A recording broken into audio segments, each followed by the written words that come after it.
I dare not speak without first asking for permission from the elders.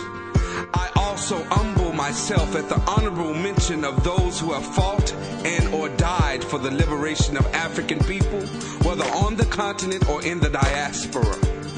Realizing that at this present moment in time, we need them more than we ever have before. And I am not ashamed of the contributions that they have made, so I call on them. John Henry Clark, Dr. Ben, Queen Ashantiwa. If you are not ashamed of what they have done for you, then call on them. Khalid Muhammad, Malcolm X, Nat Turner. If you are in need of the power and strength that they possess, then call on them. Ferguson, Denmark, VC, Gabriel If you are in need of encouragement and guidance from them, then call on them. Robert Williams, King Hannibal, Queen Ashantiwa, Nefertiti, Ashe. Finished. Ashe.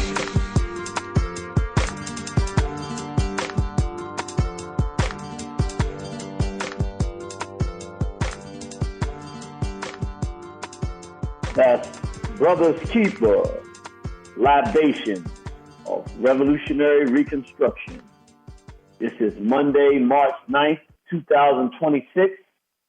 You're tuned in live to Kimathi Lives on Sankofa Radio, WSYP 95.1, streaming live out of Birmingham, Alabama, all throughout the World Wide Web. Great program last week, a lot of momentum, it's very important, so I appreciate everybody. Want to thank Sankofa Radio for what it does and what it is allowing. Honestly, with what we're doing right now and the momentum that we're building to fight and literally save African people on a level, I don't know if the world has ever seen what we're engaged in right now, but I'm proud to be part of the race and to be in a position to come and to be working with a brother like Brother Anthony, where we can get the resources to fight the kind of fight. And I really mean it. I'm going to play it so people can understand. I want people to understand the context of the war that we're fighting now. So let me start in the beginning by, I want to first thank Sankofa Radio. Please support this radio station, brothers and sisters. This is one of the most valuable resources we have, and I just think that we need to make sure that that brother understands and talk with the dollars can make sense. So please support Sankofa Radio. Listen and send in financial contributions. It's critical. I want to thank people. I want to start by letting people know how well we're doing. Last week, I told everybody that I needed $10,000 because we have to reverse what's happening in Burkina Faso in the interest of reversing it on the entire African continent. Let me be more specific. I asked for the $10,000. I said I needed it. Because I didn't ask permission to give the particular names of the people, that's the only reason I'm not going to say the names of those great contributors, the brothers that contributed greatly, and I'm not going to say anybody's name because I didn't ask permission. In the future, if anybody would like your name mentioned, just let me know when you give, and I'll certainly do that, but I don't want to do that without telling people, but I will say the amounts. We had one brother give $500, saying, brother, go get this thing reversed. We want to support you, brother. We had a number of people give $100. We have some people that gave contributions that were a little bit less than that. And we had one brother who gave a $3,000 contribution. So we're now at like about $3,800. I need $6,200. And what I'm saying is we're moving to get, I've already started with the $3,800 that we've already gotten.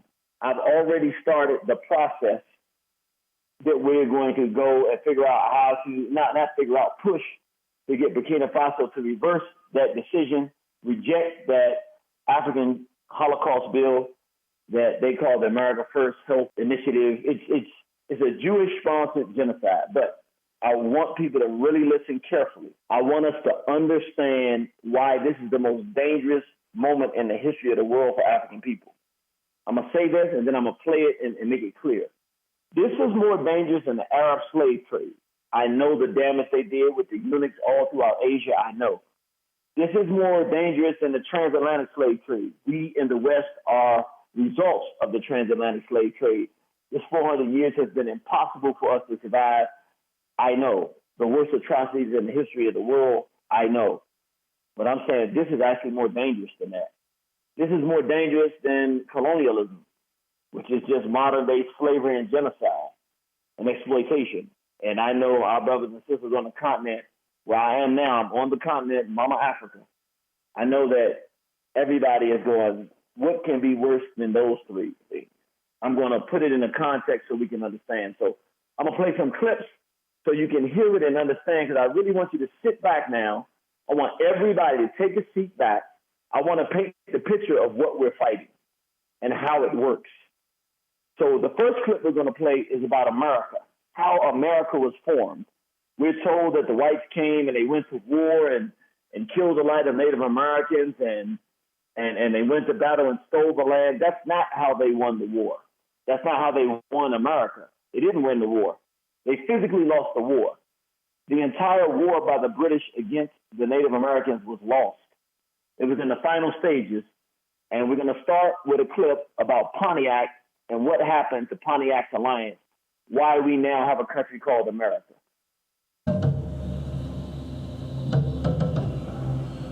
You British and the French are like the two edges of a pair of shears, and we are the cloth which is cut to pieces between them. Odawa. By the mid-1700s, the Indian nations of the eastern interior were surrounded by European powers. Spain controlled Florida.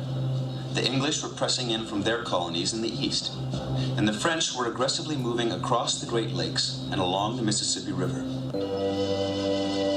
One Odawa man, who had fought alongside the French, then watched them retreat, refused to abandon the struggle.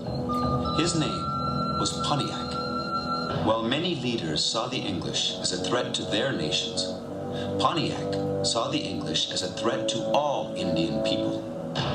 Nations had to put aside the past and unite in common purpose. Pontiac's vision would change the thinking of Indian leaders for generations. It is important for us, my brothers, that we exterminate from our land this nation which only seeks to kill us.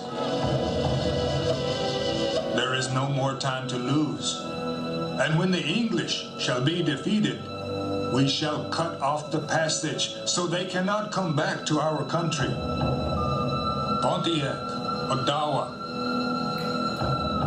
Fighting men from the Anishinaabe, Miami, Seneca, Lenape, Shawnee, and other nations responded to his call. In May of 1763, Pontiac's rebellion erupted the siege of Fort Detroit. Over the next 2 months, 9 of the 11 English forts in the region fell. Only Detroit and Fort Pitt remained in British hands, both under siege by Pontiac's alliance. Pontiac stood on the verge of total victory. The British Army, freed from campaigns against the French, launched massive expeditions against the Indian forces. But Pontiac's alliance held their ground.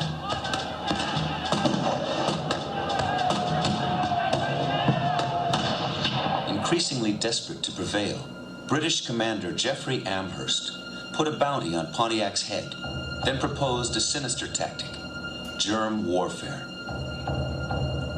Could it not be contrived to send the smallpox among those disaffected tribes of Indians?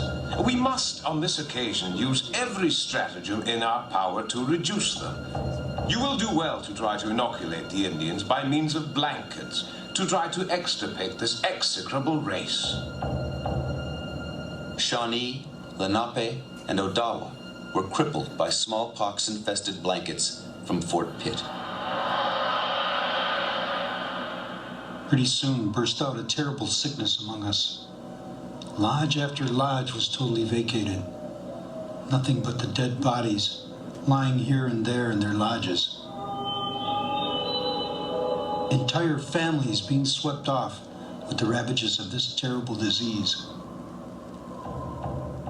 Pontiac was able to get all of the Native American groups that he was working with to put their differences aside and go to a collective, coordinated war and battle against the British. And no matter how many troops that the British and reinforcements the British brought in, the Native Americans were too much warriors for them and too good in battle, they defeated them. There was only 2 forts left, Fort Pitt, Fort Detroit. Once those were taken by the Native Americans, they're going to run them off the shores and never let them come back. They had already had it planned. They won the strategic battle. They won the physical battle. They won everything you can do in war, they won. How did they lose? Because they did not know what the Most Honorable Elijah Muhammad taught us in spirit. They didn't have the language or the words to understand that you could put death in a blanket. The Most Honorable Elijah Muhammad said the white man is the devil. We don't understand psychologically what that does for the context of understanding who you're fighting. You just can't trust them on any level from what the Most Honorable Elijah Muhammad said. And perhaps that may have saved the Native Americans if they saw it from that perspective. But honestly, we have to understand we cannot blame the victims. Until something like that occurs, it is hard for a person who is not in the presence of that kind of being and has not studied them for centuries to know that they would do something of that magnitude. It wasn't Pontiac's fault or the Native Americans. They just didn't know. We forget that and don't understand it, and we got to become wiser. So now we know about Tuskegee, so I'm going to skip Tuskegee because we've heard that a lot of times to remind us how they gave us, their brothers had syphilis, they gave placebos, told them they were treating them. We didn't, even though we had spent 250, at that time, 300 years in America with these Europeans here. The idea that they would say they were doctors, we would go to get help, and they would sit there and watch us die. We just couldn't conceive it. We didn't even know to think, why would they even come if they're saying they're doctors if they're not going to treat you? And so we saw what happened in Tuskegee. Now we're going to play from South Africa, the Kaffir killer. We're going to play what they call the Kaffir killer. They call it the N-word in South Africa that they use for black people, the Kaffirs. They call it Kaffirs. This is the genocide that they tried in South Africa. If we can play that clip. In his neighborhood, they had no idea what he was up to, that he was working with the South African germ warfare program. Larry Ford was messing around with chemical biological warfare. Larry was a wonderful fellow, mad as a hatter. He used to rock up in South Africa, having flown intercontinental flights with a trousers pocket full of goodies in sealed vials that he claimed were new and wonderful organisms and could do the most wonderful things on Earth. Larry Ford had mutated cholera, typhoid, anthrax, botulism, bubonic plague, and had also come up with germs that he called Kaffir-killing germs. Kaffir, as you may know, in Afrikaans, is the equivalent of the N-word. So these were germs that were specifically engineered to kill only black people. In other words, an ethnic biological weapon. Had Project Coast really gone this far? From the beginning, this idea of can we find a way to control the size of the black population was considered one of the most important areas of research. It got even more important over time as the size of the black population and the seriousness of the uprisings increased. So that's one reason why they got into genetic modification, research into is there a way to have contraceptives that could somehow basically sterilize blacks without them knowing it, and kind of all kinds of what at the time or in hindsight seemed like pretty far out research. There was some talk about an ethnic weapon Project Coast working on that was, quote, black bomb. That was great, yeah, that was the most fun I've had in my life. That whole episode of the ethnic weapon was very well set out in court, in the court papers. What happened is we had the objective to synthesize a certain protein that was in sperm for contraceptive purposes. The objective was that if you could immunize a woman against sperm, then you would make her infertile. We were asked to do this by another country who had a population explosion problem as part of the exchange of technology. They were giving us other stuff. They asked, well, we haven't got the time or the place to do that. Will you guys do that? So, what we see here is different European nations exchanging technology in the interest of the extermination of the black population in South Africa. Now, there's no reason for us to believe that it was only limited to South Africa, but in this case, we're focusing on South Africa. Let's go to one more discussion of when it got to the point of going past that to actually intentionally, with malice of forethought, with the objective of extermination of black people, purposely delivering the AIDS virus to African people in South Africa. Can we I just do the question again, and then you can pop in? Oh, yeah. You mentioned actively spreading AIDS? There was a unit in from CIMA that one of the things was that we went into African countries. And how was that done exactly? Through inoculation. Through vaccines? Yeah, through vaccines. Pretending to inoculate people and that type of thing. The idea being to kill black people? Yeah, to eradicate black people. You must understand the concept was that AIDS was a killer. It was incurable at that point in time, so it was led to believe that if you infected people, it was the quick, non-militaristic approach to eliminate black people. And that is something you know for a fact, that AIDS was actively being spread to other countries? Yes, to African countries. Okay. So we're hearing, and I thought it was important to play some of these to hear specific cases of it from a historical perspective. There's a basis for this. America was won, and then Native Americans exterminated through this exact same process of chemical biological warfare. We heard it. Pontiac and his alliance, they won the war. It wasn't about the physical war. It was about the war that they could not see coming, the quiet war where literally they get you to commit suicide by accepting something that will kill you. They can't beat you in battle. This is what they do. Now, what I'm going to play now, because I want people to understand what Brother Malcolm X said, Baba Malcolm X, Baba Omawali, when he said chickens come home to roost.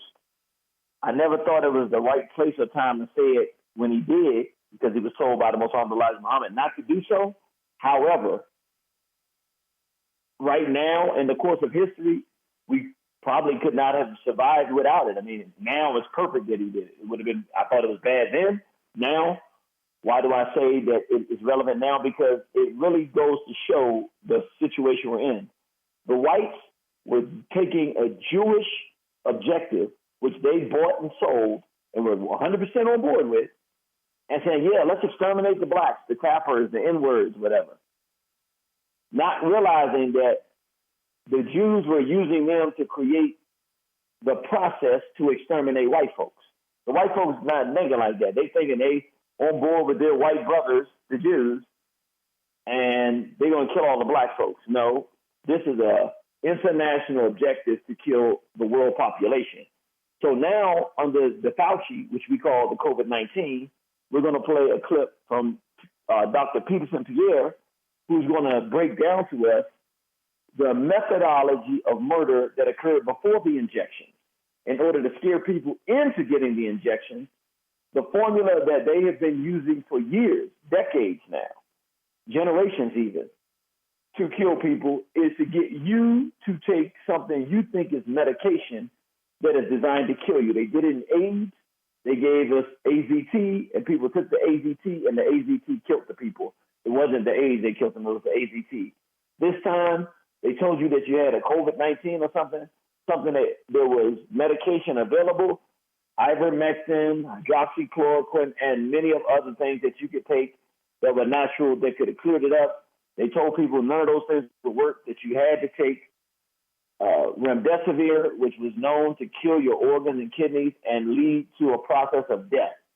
So they murder people through this process, through bioweapon warfare in the hospitals. Let's listen to Brother Peterson Pierre. Hello, fact finders and truth seekers. This is Dr. Peterson Pierre with America's Frontline Doctors, bringing you today's Frontline Flash. So the current situation is this. If you have COVID and you end up in the hospital, you're put on a rigid protocol, and there's high mortality rate in the hospital, and your family is kept in the dark as to what's happening. So what's going on here? Number one, the CARES Act is providing bonus payments to hospitals whenever you have a diagnosis of COVID. And then number two, the Center for Medicare and Medicaid Services is waiving patient rights. This is a deadly combination. So here's what happens. You get a payment because you offer a free COVID test in the emergency room. You get a boost payment if you have a diagnosis of COVID. Number three, you get another bonus payment if you are admitted with COVID. Number four, you get another bonus payment if you're put on remdesivir. Number five, another bonus payment if you're put on a mechanical ventilator. Number six, another 20% bonus if the diagnosis on your death certificate says COVID, even though you may not have died from COVID. And then number seven, there's bonus payments to coroners. Do you understand the gravity of what's happening right now? The Biden administration is literally paying hospitals to kill you. That's what's happening. This is terrible. We need to stop that. These are real human lives we're talking about. They're priceless. It's estimated at about $100,000 per patient is what the hospital is getting. Think about that. Ladies and gentlemen, the real news of right now continues on the next Frontline Flash.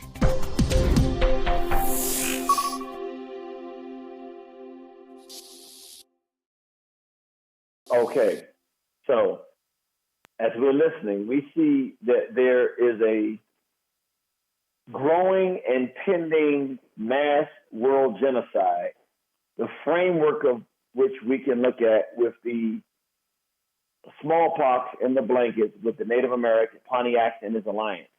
That is the birth of America, the extermination of the Native Americans, the defeat of the Native Americans in battle to take their land and their culture and exterminate them through biowarfare, not physical battle. Very important. That's the framework. From that, we saw Tuskegee, where they're giving, just letting black people die and pretending like they're servicing us in hospitals. From there, we went to South Africa to see where they're now going to tell people, we're giving you a vaccine, but it's not a vaccine, it's AIDS. They're trying to kill you. They're trying to destroy your immune system by giving you something in the hospital. So you're going to the hospital and they're giving you AIDS to kill you so that it doesn't look like a physical war, so that you won't pick up a gun and shoot them. You don't even know why you're dying. They just say, oh, you got sick. You don't even realize they're killing you. And then we also saw where they had, literally they're talking about in the lab, this guy going around with what he called the copper killer, the black person killer. We're going to kill black people with these bioweapons that we're creating in a lab that can go in and destroy the black woman's ability to receive the payload, which in this case would be the life force, the seed, to produce a child. Will make her immune to being able to be impregnated to the seed of a black man. This is all stuff that you hear, and the important thing is, for the first, the two in South Africa, we hear the white folks talking about what they were doing and how much fun they were having. Now, the last one I'm going to play, because now we went from there to now the international mass extermination of the world population. Jews are trying to kill everybody. That includes black people. And remember, we see the prototype is that they use hospitals to do it. People were dying in the hospitals before they gave the injections. Then to get your injection, you had to go to the hospital. So the hospitals are the primary methodology, getting people into the hospital to then slaughter mass world populations. In places where they did not have hospitals, like Africa, where not a lot of hospitals and access to so-called health care, they didn't kill a lot of people. Not a lot of people died. Why? Because they didn't go to the hospital. So the hospital could kill them. So I want to let you listen to the last thing. I know it's 4 minutes, but I think this is important. If we're talking about who's protecting white folks or the American citizens, it's not a lot of people, but I'm going to play Robert F. Kennedy Jr. because you can hear with the new process of murdering people, which is through the health industry, the IHR, International Health Regulation, was trying to do some amendments to this agreement with America that basically said we can tell America at any given time it's a pandemic, shut down, and here's the protocol you have to follow, which will be take you into the hospital, stick you with something, and murder you. Like literally, it's that flat out reality. Now, he's not going to talk like me, but if you can listen to what he's saying as he's dancing around it, you will hear him say, this is crazy. We would lose our sovereignty, health sovereignty, and it could lead to straight up genocide. America, as long as I'm the person in control of HHS, we will not do it. And he says no country around the world should do it. It's a danger to the entire world. Let's play the clip from Robert F. Kennedy Jr. Hello, everyone. This is your HHS Secretary, Robert F. Kennedy Jr. I want to speak to you today about a controversial issue that could directly impact you and your family during a global health emergency. Last year, the World Health Organization's governing body made some far-reaching amendments to its international health regulations, otherwise known as the IHR regulations. These regulations establish the legal framework that gives countries rights and responsibilities for managing public health events with global impact. The deadline to reject these amendments is next week, and we are rejecting them. So I'd like to explain to you why. The first reason is national sovereignty. Nations who accept the new regulations are signing over their power in health emergencies to an unelected international organization that could order lockdowns, travel restrictions, or any other measures it sees fit. In fact, it doesn't even need to declare an emergency. Potential public health risks are enough for it to initiate action. If we're going to give the WHO that much power, we should at least invite a thorough public debate, especially since the agreement is an official treaty and it bypasses the U.S. Senate, which plays a key role in ensuring major international commitments receive proper democratic oversight. To make matters worse, the new regulations employ extremely broad language that gives the WHO unprecedented power. They require countries to establish systems of risk communication so that the WHO can implement unified public messaging globally. That opens the door to the kind of narrative management and propaganda and censorship that we saw during the COVID pandemic. We don't want to see that kind of system institutionalized even further. The agreement also contains provisions about global systems of health IDs, vaccine passports, and a centralized medical database. It lays the groundwork for global medical surveillance of every human being. Maybe if the WHO were an infallible authority, untainted by industry influence, we would consider accepting the new regulations. Unfortunately, the COVID pandemic demonstrated otherwise. During COVID, the WHO failed to enforce the international health regulations that were already in place for generations. China withheld critical information about the outbreak for at least a month and faced no real consequences or criticism from WHO. As the 2024 Congressional Oversight Report put it, the WHO was misinformed, denied access to China, and used as a cover for the Chinese Communist Party's reckless action. These and other atrocities make one thing clear. We must strengthen national and local autonomy to hold global organizations in check and to restore a real balance of power. Underneath all the bureaucratic language, what's at stake here is a vision for our future. Are we going to be subjects to a technocratic control system that uses health risks and pandemic preparedness as a Trojan horse to curtail basic democratic freedoms? Do we want a future where every person, every movement, every transaction, and every human body is under surveillance at all times? Now, I don't want to be too alarmist. The new regulations aren't in themselves medical totalitarianism. In fact, they were perhaps written with good intentions, but they are definitely a step in the wrong direction. That's why we're rejecting the amendments, not only on behalf of our own citizens, but the whole world.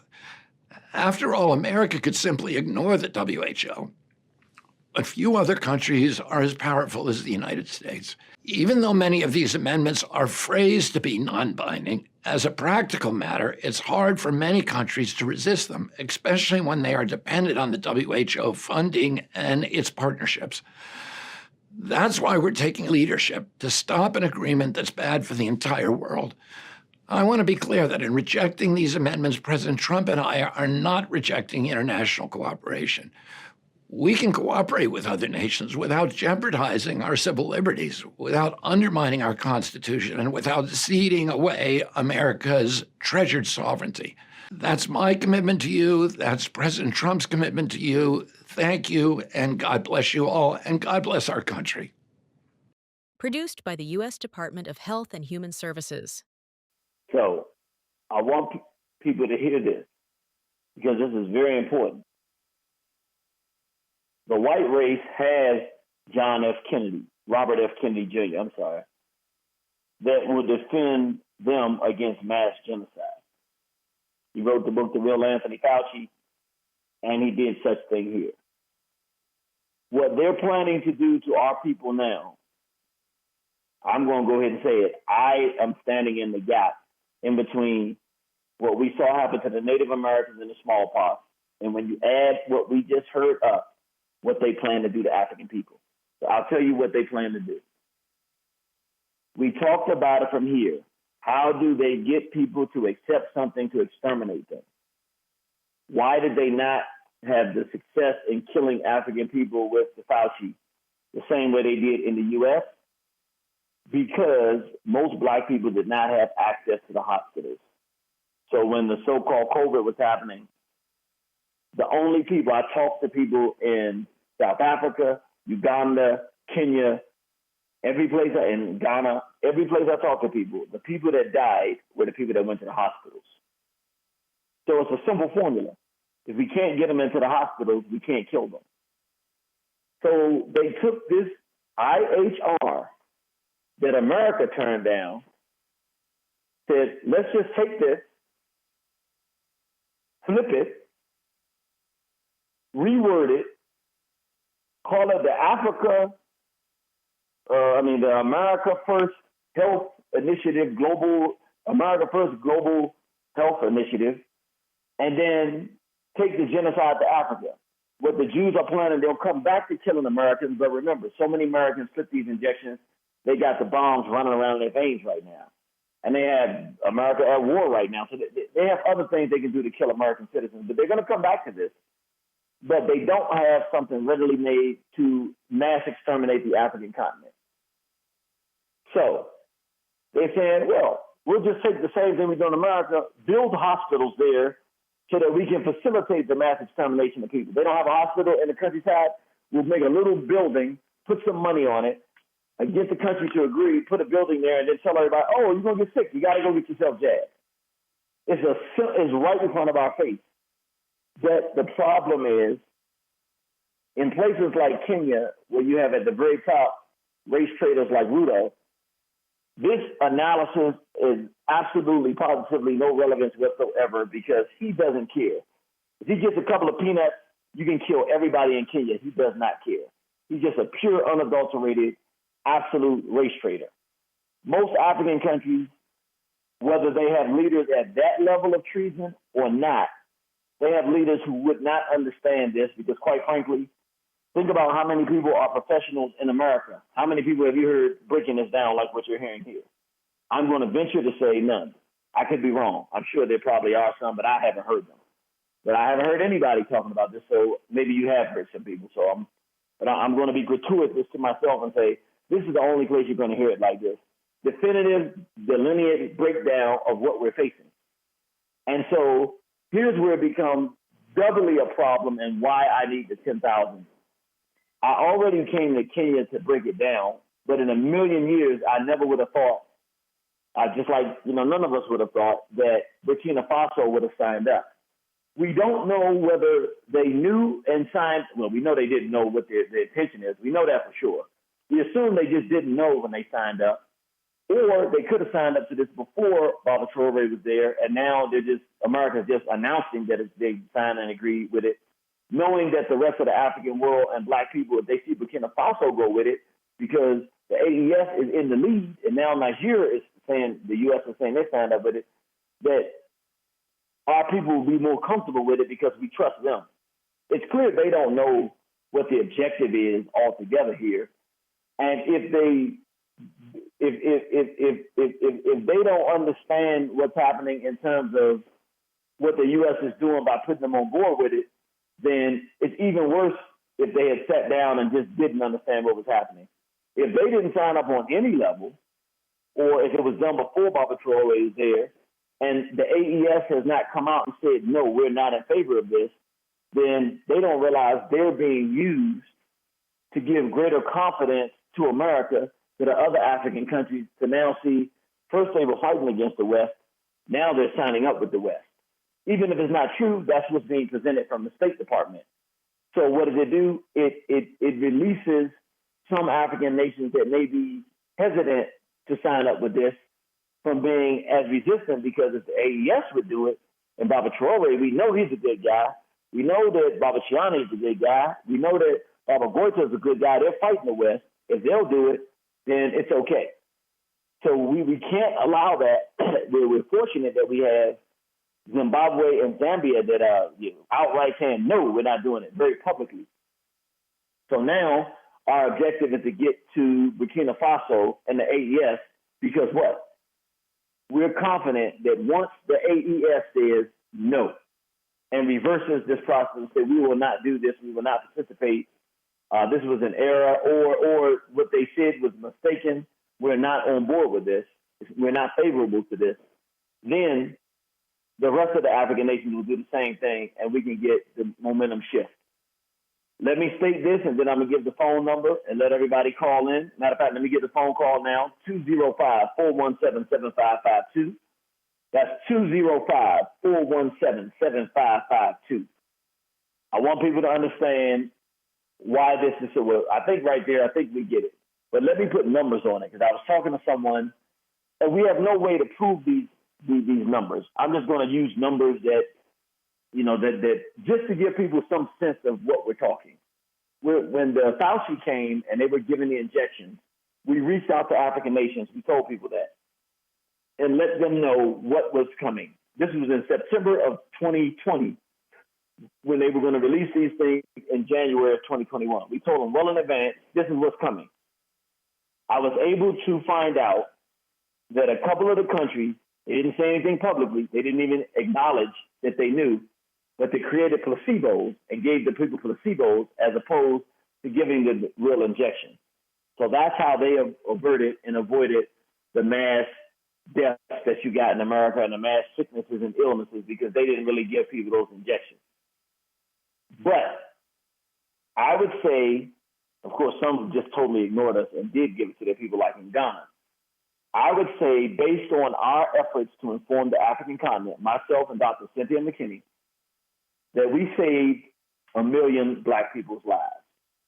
I have no way to quantify it, brothers and sisters, so I just have to say, knowing the size of these nations, knowing a couple of them what they did, and knowing that we didn't get the kind of death in Africa that they expected, I'm going to say we saved 1 million black people's lives. So to give a context, I asked another person, we were talking, I said, how bad is this thing? We were going back and forth. And I said, well, let's use numbers. I said, let's say there's 1 billion black people on the planet right now. Let's just say, we know that's not the actual number, but if there was, how bad do you see the potential of this African Holocaust bill?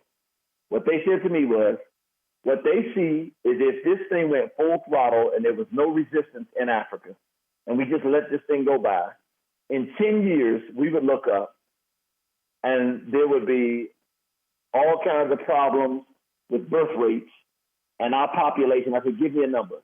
They said that, well, if we're normally at 1 billion, we would be at 500 million people on the planet.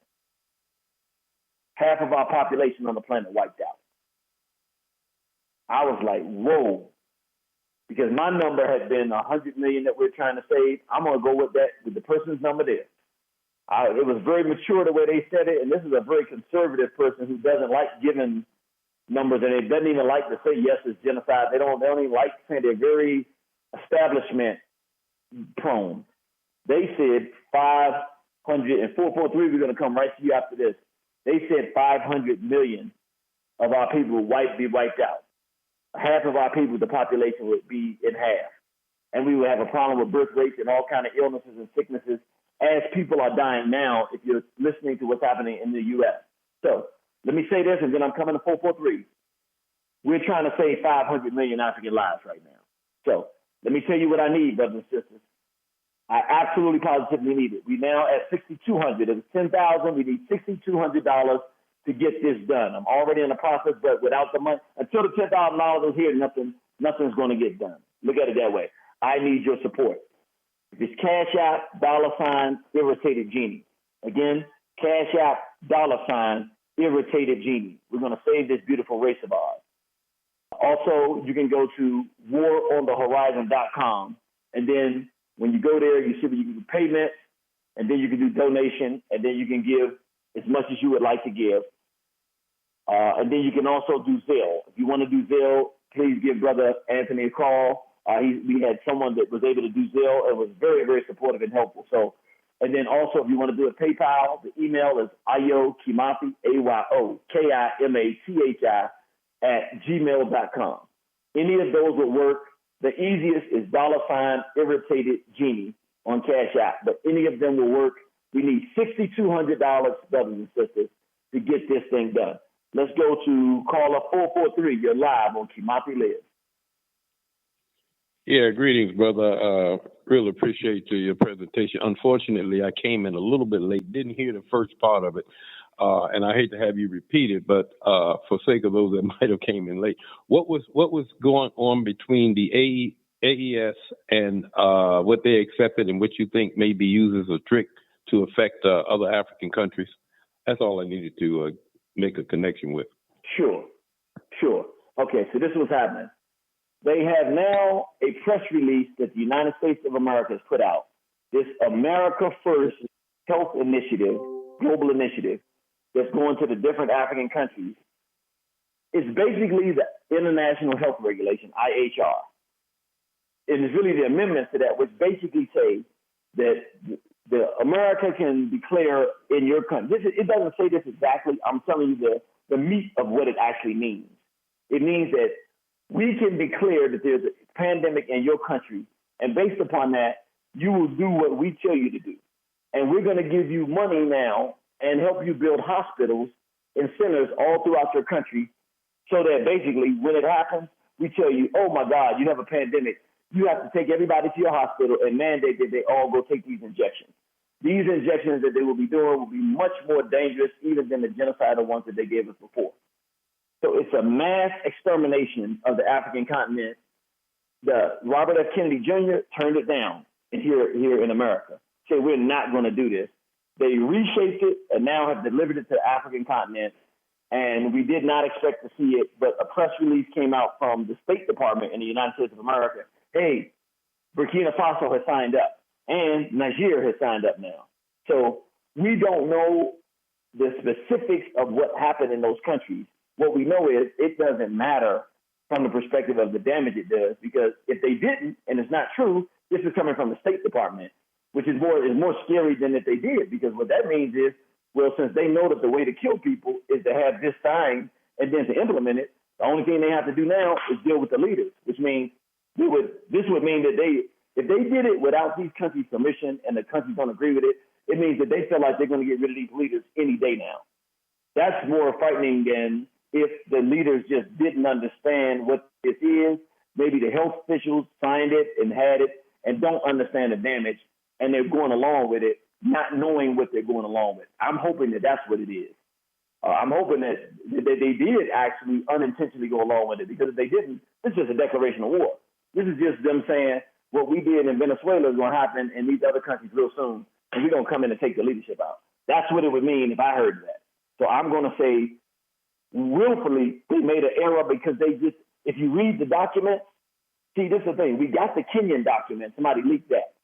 We have the overall U.S. document of the general basis of the health bill, but we got to specifically look at the Kenya health bill.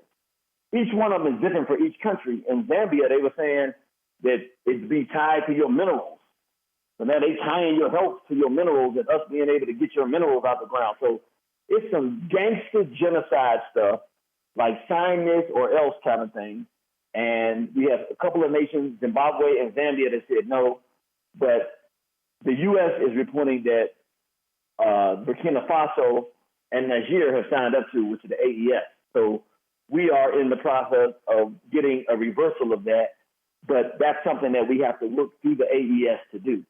So that's where the fund request is coming from, because it's not free. I'm in Africa now, and I have momentum that is going. We see what happened in Southern Africa, but right when we got that momentum going, we looked the other direction, and now in the place that would be worse for it to happen, in the AES. When you look at the way that Pontiac's war was lost with the smallpox, they were winning in physical battle. The AES is aligned with the Russian Federation, and they're working with Iran, and they're working with Turkey. So militarily on the ground, they are defeating the monsters. They're defeating the monsters militarily, which means what? Based on history, the next thing is bioweapon warfare. And brothers and sisters, $ Irritated Genie. That's on Cash App. PayPal, Ayo Kimathi at gmail.com. If you want to do it just basically by credit card, waronthehorizon.com. Go to the payment, and then you can do the donation there. As much as you can give, we appreciate. Right now we're at $3,800 that we received from last week. I need the $6,200 to get this victory, brothers and sisters, and I'm going to do everything in my power to get that victory to you. That's on Ahmed. Let me go to